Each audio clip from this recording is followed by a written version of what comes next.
A lot of people would say that EA did the absolute worst, along with Sony not doing so well. Yet, it seems that EA and Sony have an increase in stock, be it very, very small at 2%, while Nintendo has lost 17%. Now, a lot of people are asking the question, why? Why? The problem is that investors do not necessarily equate gamers. Just because you buy stock in something doesn't mean you're extremely interested in it. These are people who are going to be purchasing company shares for their future.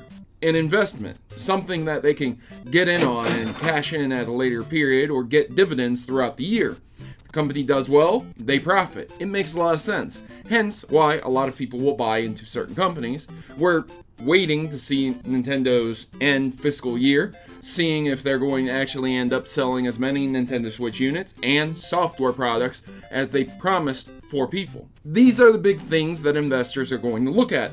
They aren't going to look at and say, oh, Super Smash Brothers is coming out, yay, I'm going to totally invest in Nintendo.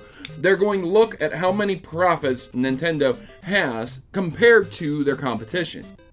I find it extremely interesting that the market is a little bit less trusting of Nintendo, but more trusting of companies like EA and Activision, which once again shows how out of touch with reality people actually are who may invest in these companies. Like, good lord, the king of microtransactions, EA and Activision, have a stock increase after good old E3. And CD Projekt Red saw an 11% increase, which is ridiculous, while Nintendo tanks at 17% lost.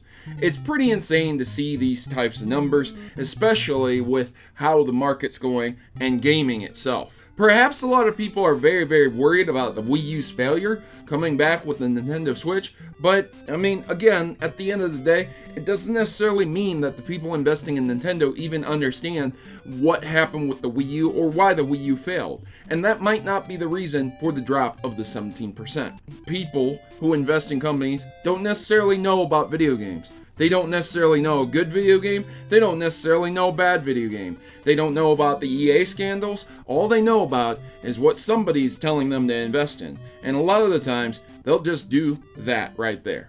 So that's all I had for you today, ladies and gentlemen. It's a short little bit. So if you're interested in more videos from me, please make sure to leave me a like, subscribe to the channel. I'm always uploading, and there's always going to be content here for you to watch, and I'm always on the way to 1 million subscribers. I'd love it if you would join me there. I've been your host, Protomario, and I'm signing out. As always, good gaming, God bless, and I'll see you in the next one.